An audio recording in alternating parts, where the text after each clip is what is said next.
Olá, eu sou Michel Alcoforado e vamos aqui começando mais um Causcast, você sabe, esse é o podcast do Grupo Consumoteca, onde a cada 15 dias a gente para tudo pra pensar o que tá rolando por aí, o que tem feito o povo pirar o cabeção e o que tá fritando os nossos miolos, e a gente vem aqui pra compartilhar com você. Você sabe que eu não faço nada disso sozinho, faço isso muito bem acompanhado deles. Marina Ruali, que é Head de Insights e Inovação lá no Grupo Consumoteca, veio para compartilhar aqui com a gente suas ideias sobre o mundo e pirar o teu cabeção aí do outro lado. Olá! Olá! Aproveitem que meu olá tá gratuito ainda, vai que eu me valorizo. Ai, vai estar igual tipo a Anitta, aquela que cobra pra tirar foto, sabe, artista? Que você tem que tirar do Justin Bieber, do lado, 3 metros de distância. Meet and greet com a Marina. O Leblon tá subindo a cabeça, querida. Tem que acreditar. Se não é essa vizinhança chique, tá fazendo isso. Mas é muito perigoso. O Wesley Xavier, que você já sabe, nas redes sociais, @algumdoce, é o nosso especialista em consumo periférico e entende tudo que vem rolando por aí, nas periferias do Brasil. Tanto do Rio, quanto de São Paulo, quanto de Belo Horizonte, nos lugares que ele tem andado de olho, tá de olho em tudo, reparando nas transformações nesse Brasil que Pinheiros não vê. Olá, Wesley. Olá, gente. Feliz de ter você aqui. E ela, Carmela Moraes, nossa grande especialista em redes sociais, séries, realities, e também a grande cabeça lá do Ctrl Z. Se você não viu ainda, a gente tem o Ctrl Z latino junto com Marina Ruali, inventaram aqui todo um olhar completamente diferente para os latinos da região. Olá, Carmela. Olá, caóticos. Pois bem, é de graça baixar o e-book? É de graça, por enquanto é de graça. É de graça seguir teus posts lá? Sim. Lá no Gundoce? É público. Beijo, já tô sabendo que não vai ser mais muito, né?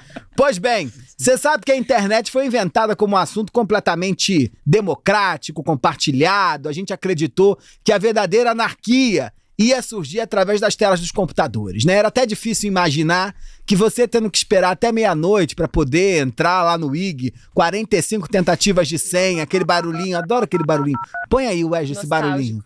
Gatinha Roborikit, sabe? Opa, aí sim, né?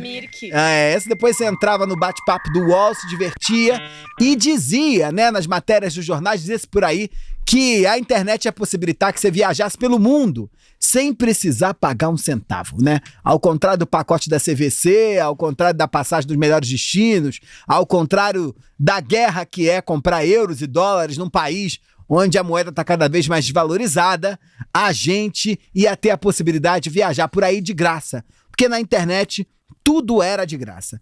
Acontece que tudo era, mas não é mais. Deixou de ser.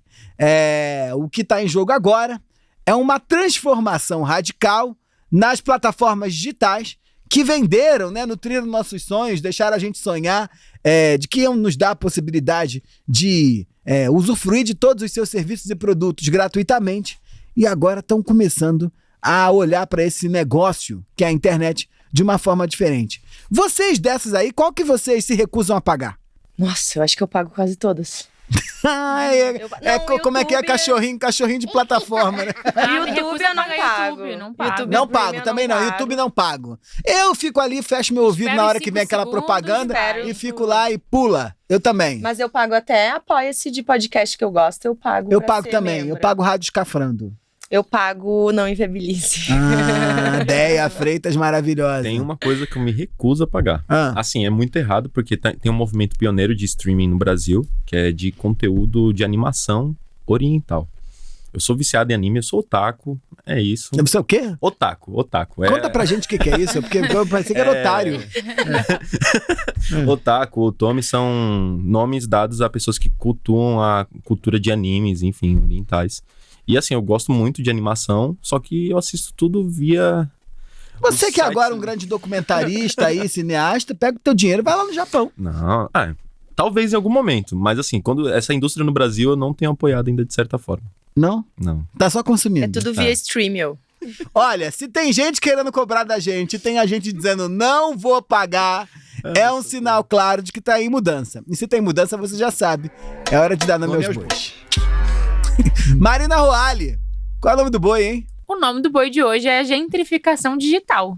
Já ouviram falar na gentrificação? Gentrificação, sim. Mas o que é essa da gentrificação digital? Então, acho que vale a gente até fazer esse passo atrás. Gentrificação, no que a gente conhece quando a gente fala com sociólogos e com geógrafos, é desse processo quando ele, segundo a justificativa de uma certa revitalização de uma área ou de um planejamento urbanístico, decide-se um plano para valorizar uma área, melhorar ali uma região de um lugar, mas acaba que acontece ali um processo de especulação imobiliária que expulsa as pessoas que moravam ali, quase sempre pessoas de classes populares, para que você tenha uma camada de elite chegando naquele lugar. Ou se expulsa os hipsters também, que geralmente o hipster ele chega num lugar, ele gentrifica, ele tem que ir para outro lugar. Então é esse processo onde você vai demarcando territorialidades, né, no mundo físico e vai entendendo que tudo tem um preço, tudo tem uma lógica de valorização. Isso tudo hoje está se refletindo no mundo digital. Que essa ideia de que é tudo virtual, fluido na nuvem, tá todo mundo igual, o meu megapixel quadrado aqui não é igual ao teu. Hoje tudo tem um preço, hoje tem um lugar onde a gente vai descobrindo que está mais valorizado que o outro. E essa lógica de um mundo dividido em castas, em classes e com distinção, está se refletindo também nessa lógica de mundo virtual. Nesse negócio de que estamos todo mundo igual, no mesmo barco, já não funciona mais. O que nos leva para essa ruptura da ideia de uma internet acessível, gratuita e democrática para sempre. Isso é legal pra caramba, porque eu ficava pensando toda vez que eu dava palestra sobre esse negócio de digital, eu ficava pensando que, olha que maravilha que é você ter uma lojinha numa rede social dessa, tipo Instagram ou dentro de um Mercado Livre da vida. Porque a Louis Vuitton, para conseguir, né, virar Louis Vuitton, ela tinha que comprar um andar no Shopping Cidade Jardim, pagar uma fortuna de aluguel, de reforma, para poder inventar aquela loja, aquela experiência. Mas quando você tá dentro do Instagram, o Instagram da Louis Vuitton, ele era igualzinho ao Instagram da loja de Tia Dedé dos Doces, da loja da louquinha do Banoff, né, da loja do queridinho das miçangas. Era a mesma coisa, era o mesmo pixel, o mesmo quadrado, o mesmo tudo. O que dava pra gente uma sensação de liberdade muito grande. Mas parece que as sociedades humanas não aguentam isso, né? Tem uma socióloga que eu adoro, que se chama, francesa, Michelle Lamont. Ela lançou um livro que está traduzido em português chamado Construindo Diferença, ou Cultivando Diferença. E ela vai mostrar que toda e qualquer sociedade humana, de algum modo, a gente, mesmo quando se vê diante da igualdade, a gente vai se esforçar um pouquinho para tentar marcar que a gente é diferente dos outros, para tentar marcar que a gente é único, para tentar marcar que a gente é mais VIP do que os VIPs, e aí a gente vira até VIPão, né? Nesse processo, parece que o digital tá entrando aí, né, Marina? A gente tá diante dessa busca por marcação da diferença. E nisso que a gente vai tratar aqui hoje, nesse Nome aos Bois, né? De como a gentrificação digital, ela tá pautando o fenômeno da marcação da diferença, mas ao mesmo tempo ela tá reposicionando o negócio das Big Techs. Nesse reposicionamento das Big Techs, a gente não pode deixar de falar da Netflix, hein? Que agora vai começar a cobrar compartilhamento de senha. Mas isso é um assunto para daqui a pouco. Vamos começar do começo. Marcar diferenciação, o que é isso? Marcar diferenciação é justamente essa ideia aí que você traz, que a Michelle Lamont fala, de que a gente vai demarcar a diferença. Não tem essa história de que porque esse espaço não é físico, é virtual, que aqui fica todo mundo igual.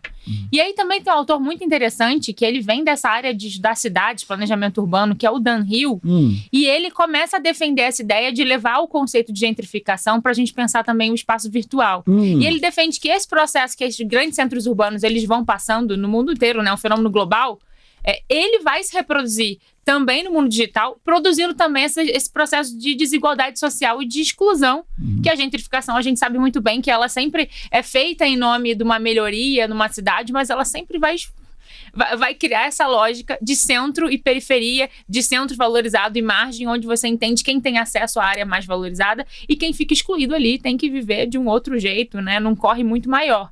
E aí ele defende que a gente tem que assumir que isso é um processo de gentrificação para entender que isso não pode ser um processo regulamentado assim, como hoje é nessa coisa de que são empresas privadas ali no monopólio disso tudo e elas fazem o que elas bem querem, né? A gente tem que olhar isso de uma perspectiva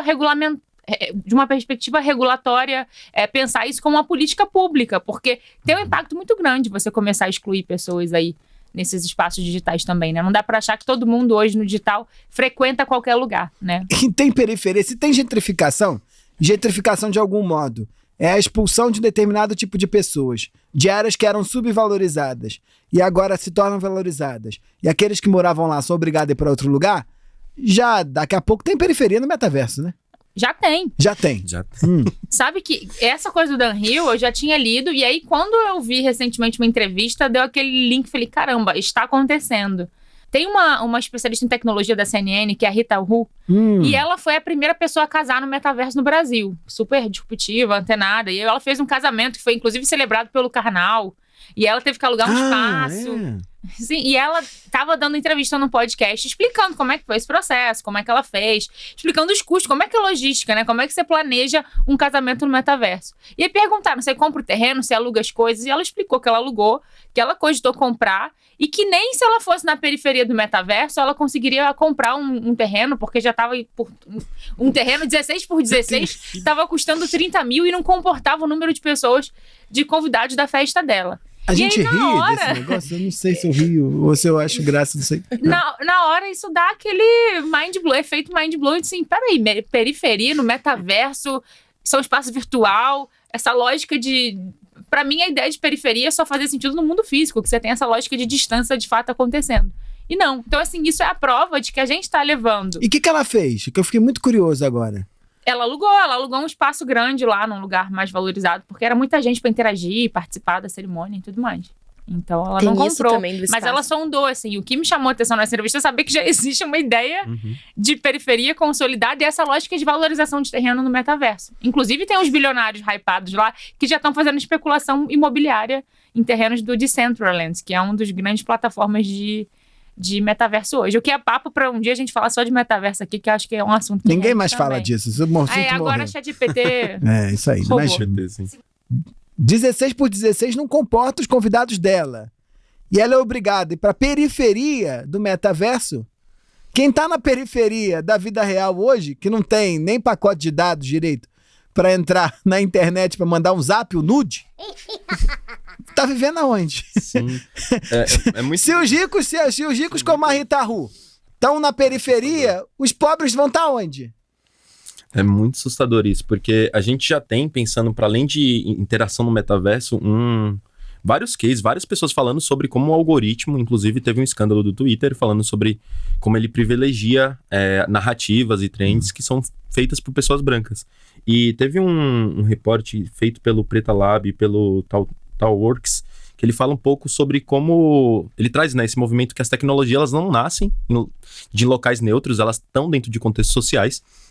E de quando que a gente pensa que as tecnologias, elas agem num local discriminatório, elas não são feitas de maneira intencional, de maneira geral, assim, porque há uma leva muito grande de profissionais que são brancos, classe média, héteros, que estão produzindo esse conteúdo. Então, é muito comum aparecerem relatos, inclusive quando eu estava mergulhando um pouco nesse assunto, de pessoas entrando com processos contra o Google.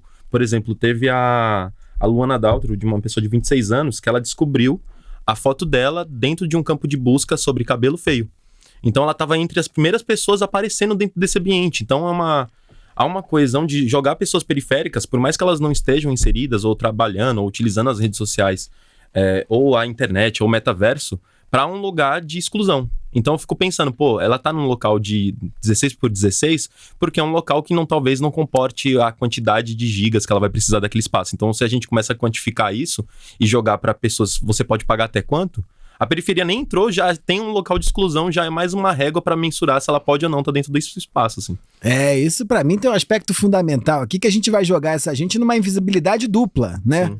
Porque se a pobreza, de certo modo, já é um território da invisibilidade, mas por conta, né, dos gostos e dos desejos das elites, você recruta pobres para inseri-los dentro desse ambiente como empregados. Quando a gente está falando do metaverso, é uma invisibilidade dupla, né? Vai ser uma máquina de produção de invisibilidade. Sim. E aí eu acho que a periferia tem que estar pensando como subverter isso, como fez outras vezes, na vida real. E o ponto que me chama a atenção, que eu acho decisivo aqui, é a gente começar a prestar atenção de como essa gentrificação digital ela não está única e exclusivamente alocada dentro do território do digital. Ela reverbera do lado de fora também. Sim. Né? Quando tem alguém que se acha no direito de não escolher, vou casar na Itália, ou vou casar na Casa Fazano, ou vou casar numa praia no litoral norte de São Paulo, e decide casar dentro do metaverso, com terreno de 16x16, que dá os convidados ou não dá, a gente está reinventando aqui do lado de fora, nossa vida. É o mercado casamenteiro que está sendo reinventado. É que tipo de convidado você chama que está sendo reinventado. É que tipo de profissional é esse que organiza essa festa que está sendo reinventado. É que tipo de amor é esse que está sendo reinventado. Então a gentrificação é séria na reinvenção da própria sociedade, né? Sim. Eu vou até trazer antes, assim, vou trazer uma citação, né? Um livro, na verdade, no Joga Roda, mas eu vou adiantar. Tem uma cientista social, que é a Yonki Urumi, que ela é nigeriana, que ela fala um contraponto sobre a cosmovisão, que é essa visão que nós temos, que é muito ocidental, que atua todo no mundo e que coloca as pessoas nesse local de diferenciação, assim. E ela apresenta o termo que se chama cosmopercepção, que é um local que se conecta muito com essa questão étnico-racial e de colocar as pessoas num local de percepção mais plural. Então, por exemplo, não existiria a periferia no metaverso se a gente está falando sobre uma tecnologia de comunicação, se a gente estivesse olhando para uma cosmopercepção mais plural. Então é novamente segregação atrás de segregação para condensar e criar diferenciação de uma classe que não está preocupada com a periferia, mas para que ela esteja no local onde elas estão construindo, precisa ter uma periferia no metaverso. Ô Carmela, então como é que fica esse negócio aí do digital, do real, gentrifica no digital, chupa do que tem no real, leva pro digital, e aí? Que me parece que o que a gente está criando dentro do espaço digital é um monte de sala VIP, né? São acessos diferenciados para quem está podendo pagar por eles. Então, desde um selinho de verificado, que mesmo quando não era pago, ele já era esse lugar de diferenciação, mas também pessoas que podem ter acesso a aplicativos que são pagos, então eu posso pagar e não ter só aquela versão ali barata, que não me dá todos os recursos. Dentro os próprios influenciadores também têm trabalhado muito com isso, e eu percebo que é muito como um novo movimento para escapar de ser refém da publi. Né? Então a gente sabe hoje que a galera influenciadora é muito dependente, né, dessa remuneração via publicidade. E eu já vi vários deles criando, podcasters que criam apoia-se, né? Canais do YouTube que também tem esse membros. De fato, ali, a própria comunidade, né, teus próprios fãs e seguidores acabam sendo os grandes patrocinadores daquele conteúdo. No YouTube você vira membro, você pode ficar dando umas esmolinhas lá. Isso, aí tem assim uns brindezinhos, uns presentinhos. Então, tem o emoji exclusivo, tem uma coisa de conteúdos exclusivos. Você dá o dinheiro, você dá espaço de fala, você compra direito de fala. Mas aí é o superchat, que eu acho que é uma outra sala VIP, né? Então, a gente tá aqui na live, quem quiser ir pode pagar R$200 e fazer uma pergunta ou fazer um comentário. E esse comentário se sobressai a massa, né? Então, tem muita live que fica aquele chat que a gente não consegue nem ler. É o Web TV brasileiro que a gente ama. Web TV brasileira, então a galera paga ali pra subir aquele comentário. Então, e as comunidades, né, e também esses influenciadores ali que começam a criar podcasts pra poder criar um apoia-se e, de certa forma, também vão criando produtos exclusivos e conteúdos exclusivos pra essa comunidade de fãs que são VIPs ali, né? Então, de certa forma, essas salas VIPs vão se criando também com esse intuito de colaborar com essa galera que se gosta, para que eles não sejam reféns da publicidade, mas também como um sinal de diferenciação, né? Eu sou tão fã da Web TV brasileira que eu pago lá para ser membro do canal deles. Eu adoro isso, que você paga para ser visto, né? Isso é maravilhoso. Você paga para ser visto no seu comentário.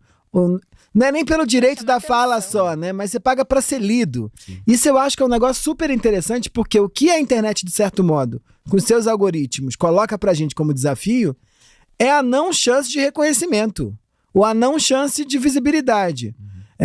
Quando você igualitariza, sei lá qual é a palavra, ou você coloca todo mundo, de certo modo, né, diante dos mesmos movimentos algorítmicos, você tira, de uma vez ou outra, assim, essa capacidade das pessoas marcarem a sua própria diferença.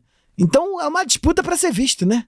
É uma disputa para ser visto no feed, é uma disputa para ser visto nos stories, é uma disputa para ser visto e disputar a atenção do outro. E a gentrificação dá conta disso, né? Quem merece ser visto e quem paga para isso.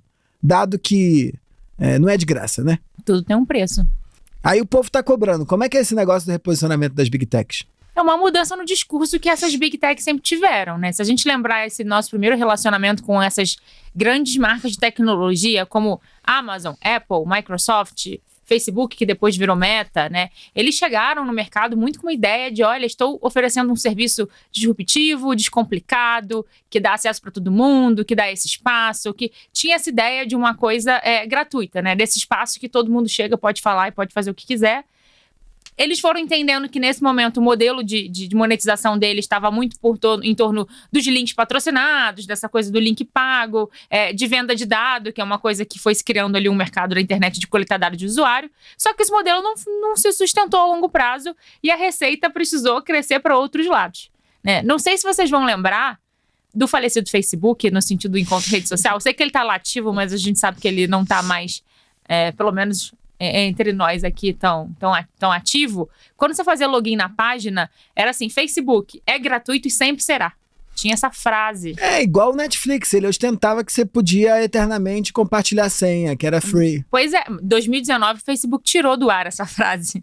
E agora não, porque eles começaram a entender, não sei mais se quero que tudo seja sempre gratuito, talvez eu cobre uma taxa. E aí eles usam muito dessa lógica de serviço, que é isso, você vem, você chega primeiro num lugar com algo gratuito, ou aquela coisa do modelo freemium, né? Que você experimenta, fica um tempinho, paga depois. Só que nisso, aquilo se enraiza na tua vida de tal maneira que você fica dependente daquele serviço. Ou ele é assimilado por uma massa, e se você fica de fora, isso já gera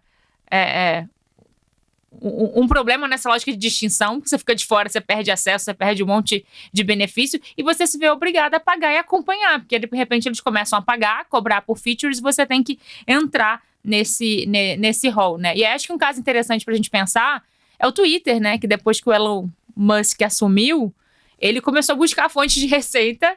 E ele viu que lá os selinhos verificados, que até então era um trabalho que você tinha que checar se era uma personalidade pública, né? Se era uma grande celebridade, se era um grande intelectual que tinha aquele selo para você evitar fake news e entender quem estava falando aquilo. E falou, eu vou cobrar por isso aqui, né? Eu acho que se você tem esse espaço aqui, você quer ser verificado, eu vou cobrar. O que vai para total essa lógica de sala VIP, né? Quase assim. Que é o combo, quer ficar no lugar especial ali da balada, você paga aqui. Depois isso caiu, teve toda uma questão de debate, mas eu acho que isso já é um sinal desse novo movimento de gentrificação na internet, onde não dá mais para dizer que os 140 caracteres, que já não é mais, mas enfim, é igual para todo mundo. Porque se eu pagar, de repente eu posso escolher que a minha mensagem, o algoritmo vai mostrar para mais pessoas, para você não. Então essa ideia do lugar plural, todo mundo na mesma, ela vai se rompendo. Mas eu não sei se vai dar certo essa história, assim, né? Faz um tempo já que de fato caiu os verificados aí do Twitter. Mas no início ali eu vi um movimento da galera dizendo que não ia se render não, que vou ficar sem verificado então. Não sei se funciona muito. Mas eu vi também gente que trabalha mais com essa coisa jornalista independente, que tem própria newsletter, sei lá o que, dizendo... Olha, acho que no meu caso, se ele me dá mais visibilidade, se ele me permite que eu edite meu tweet de um jeito que os outros normais não podem, se eu não vou ser obrigado a fazer aqueles fios enormes que dão um trabalho infinitamente maior, talvez faça sentido para eles pagarem, para mim pagar. Eu vi várias pessoas falando isso. O que é engraçado, porque você começa a revelar os verdadeiros sentidos dessa rede social. Que é trabalho, né? Sim. É trabalho, né? Ela vendeu como lazer, como democracia, como cidadania, como encontro, como a nova polis grega. Mas é trabalho, né? É trabalho, é sobre isso. Não, e tu tava falando do Netflix, né? Que começou a cobrar para compartilhamento de senha, mas não só isso, né? Porque acho que no Brasil teve um movimento aí da galera achando que era muito caro o Netflix. Então eles resolveram fazer uma conta que eu não sei como eles chamam assim, mas é uma conta um pouco mais barata. Light, deve ser. Light, uma coisa assim, só que aí tem anúncio. Então assim, beleza, tu vai pagar menos, mas aí vai ter o anúncio. É diferente do YouTube, né, que tem anúncio, mas é gratuito. Então é de alguma forma cobrar ou te entregar uma coisa que tu não tá querendo receber. A disrupção da Netflix era você ter esse conteúdo sob demanda que sem você foge do anúncio. E aí ela coloca anúncio, ela vira TV, né? Exato. A gente volta pra onde a gente tava. Acho que vale trazer aqui um contraponto, embora a gente esteja criticando, principalmente quando a gente está sentado na cadeira do usuário aqui, essa coisa de que tudo vai tendo um preço e a gente vai tendo que ter um pacote ali no nosso orçamento para bancar todos esses acessos aí que a gente quer ter no mundo digital. Mas tem aí alguns defensores dessa lógica de cobrar por conteúdo também, que acho que vale a gente trazer como ponto de vista. E aí tem dois pesquisadores do mundo digital que é legal, que um é o Jaron Lanier e o outro é o Nicholas Carr.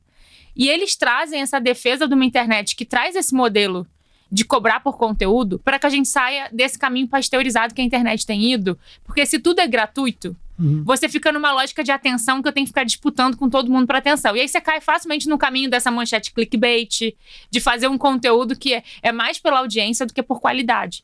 Então eles falam que se você assume esses modelos de conteúdo pago, você tem a possibilidade de trazer coisas mais relevantes, de oferecer algo mais interessante. Porque é essa lógica do apoia-se aí dentro de um podcast, né? Eu prefiro, às vezes, apoiar esse produtor de conteúdo para ele não ter que se vender para a indústria da publi, porque eu sei que o tempo dele é trabalho.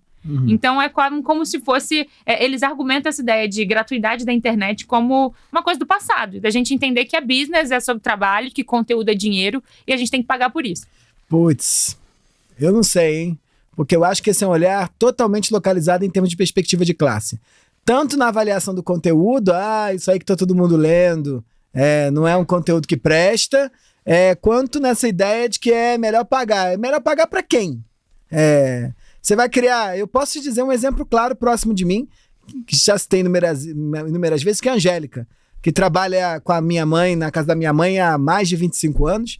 E essa última vez que estive lá, conversando com ela, eu falei, Angélica, você é uma pessoa extremamente sofisticada, assim, né? Muito crítica em relação à realidade. Como é que você, que teve uma escolaridade tão precária, em termos de estudou em escola pública, numa cidade interior, não era boa, então não foi estimulada a ter essa habilidade crítica tão grande, você conseguiu conquistar isso? Ela disse, a minha vida mudou com a internet. Com a internet eu comecei a ter acesso a vídeos de YouTube maravilhosos que me deram possibilidade de me colocar diante de conteúdos que eu jamais pensei antes.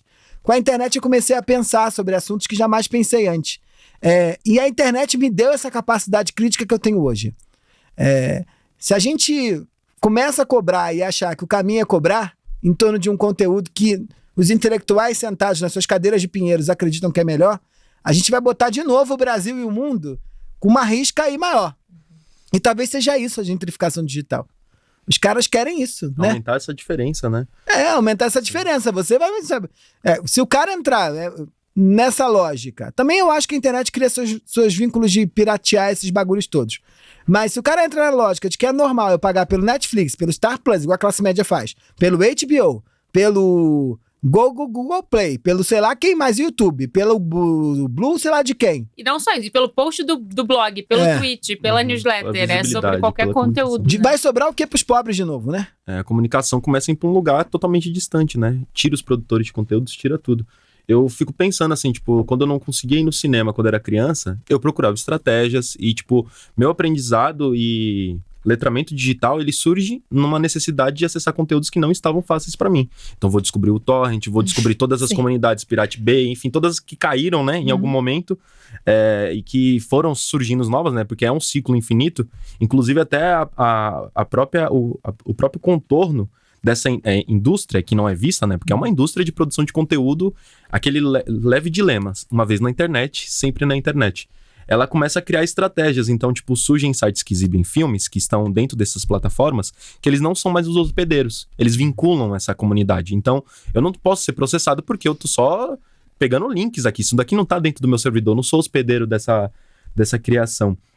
E quando eu fico pensando nesse universo de hackeamento e de estratégia, eu penso sempre num exemplo que eu via muito quando eu trabalhava com educação, que é o aluno que copia, ele copia por quê? Qual tecnologia ele está desenvolvendo?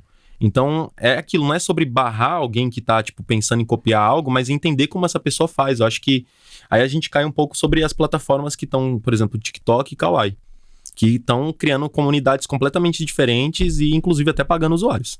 Eu acho que essa coisa do Quai aí, ela é bem legal para mostrar que tem esses contramovimentos, né? E esse próprio aplicativo, né, que você traz aí, que é semelhante ao TikTok, ele se posiciona hoje como uma grande praça pública da internet, o que eu acho que remete muito como a ideia de gentrificação faz sentido pra gente pensar aqui. Enquanto tá todo mundo criando o teu cercadinho ali na sala VIP, né, e aí a gente tá quase que criando...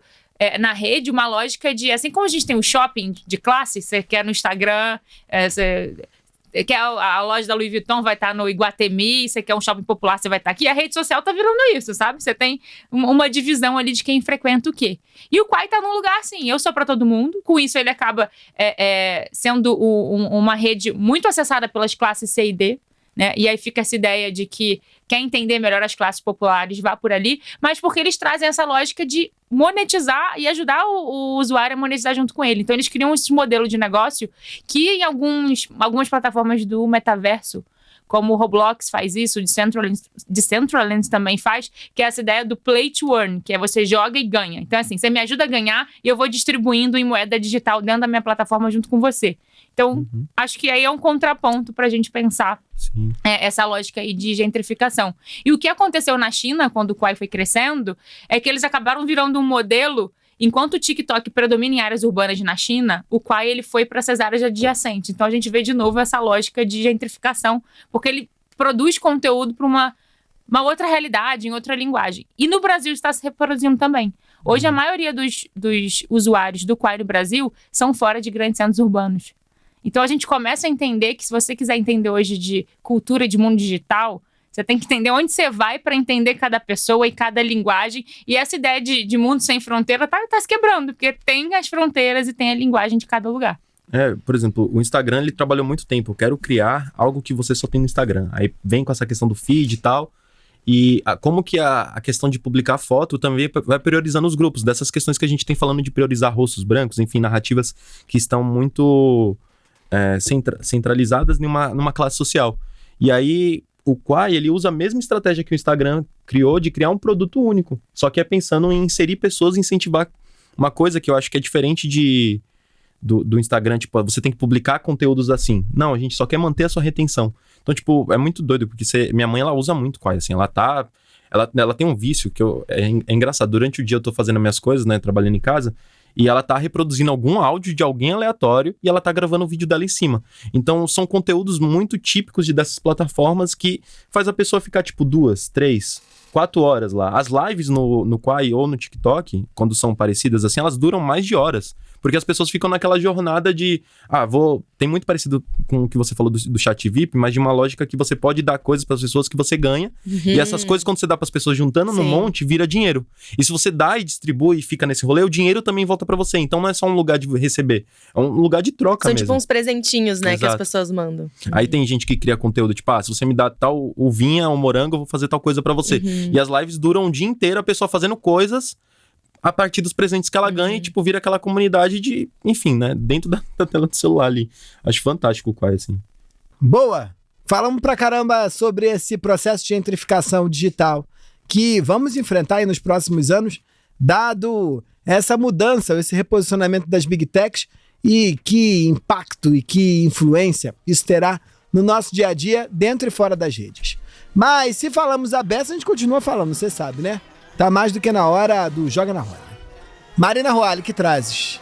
Olha, eu trouxe o livro polêmico aí do Nicholas Carr, que embora tenha essa defesa ali do mundo pago, acho que é legal ver como que ele constrói esse argumento e de onde ele sustenta as ideias de internet. E ele tem um livro que é polêmico porque é Os Superficiais, o que a internet está fazendo com nossos cérebros. Wesley Xavier, que trazes? Eu vou trazer novamente ela, né, essa cientista social nigeriana, que é a Yorunki Yoyumi. Num texto dela que ela fala sobre... O nome do texto é Visualizando o Corpo, Teorias Ocidentais e Sujeitos Africanos, que ela vai falar sobre cosmopercepção versus esse diálogo do cosmovisão. Assim, tem vários outros textos que partem disso, mas ela é... Enfim, isso mudou muito a minha percepção do que é periferia e de como que as narrativas periféricas estão construindo espaços e ocupando, por exemplo, o Quai, assim. Maravilha. Carmela Moraes. Eu trouxe um documentário que se chama, em português, O Menino da Internet, que conta a história do Aaron Swartz, que é um dos criadores do Reddit, inclusive, e ele foi um grande romântico, um millennial, que foi um grande romântico da internet, assim, de acreditar que, de fato, a internet era esse lugar de maior igualdade, um espaço mais democrático, e, inclusive, ele foi preso, né, porque ele usou a rede do MIT, ele estudava no MIT, ele usou a rede do MIT para realizar download de milhões e milhões de artigos que ele achava que o mundo deveria ter acesso, então, e era de uma de uma base de dados privada, então ele deu acesso a isso, foi preso. Inclusive, esse documentário, ele foi feito... Ele mandou uns PDF, foi isso que ele fez. Mandou um monte de PDF. Foi preso pelo PDF. Foi na Xerox do MIT. E distribuiu pela janela. É isso aí. Mas ele foi preso, e inclusive ele é um grande ícone, assim, dessa galera aí, programador e tal, que inclusive esse documentário dele é meio polêmica, a vida dele, e o documentário dele foi financiado via Kickstarter. E é bem legal, assim, acho que ele é um romântico, né? Um romântico desse lugar democrático da internet, que não é mais, né? Maravilha, o meu também é um livro Tecnodiversidade. É da Ubu Man de Livros. É de um filósofo de origem chinesa, se não me engano, ele é chinês, Yuke Hui. Nesse livro, a Ubu juntou os melhores artigos desse pensador sobre o papel da tecnologia. O principal argumento que ele coloca, que eu acho genial, é de que a gente está errado quando acredita que há uma tecnologia específica. Não há uma única tecnologia. A gente tem diversas cosmotécnicas diferentes que vão determinar soluções e capacidades distintas para resolver os problemas do mundo e lidar com a vida de uma maneira geral. E se a gente quer fazer do digital um lugar democrático, inclusivo, a gente precisa descolonizar, inclusive, a maneira como a gente pensa tecnologia e o impacto disso na nossa vida. Então esse negócio que vai ficar inútil, crítico aí, como é que é o nome do moço que a gente vai cancelar ele? Esse aí, põe no ralo. É meio o Humberto Eco, né, que falava que a internet é o lugar dos idiotas. Então, mas é um senhor, e aí eu respeito, porque é de outro mundo, né? Sim. Esse não, né? Tá bom. Tchau. Beijo. Tchau, Marina. Beijo. Tchau, Wesley. Tchau, um cheiro. Carmelinha. Beijos. Eu também fico por aqui, Michel Alcoforado, lembrando sempre que esse podcast é uma produção exclusiva do Grupo Consumoteca e a gente a cada 15 dias volta. Voltaremos. Tchau, tchau.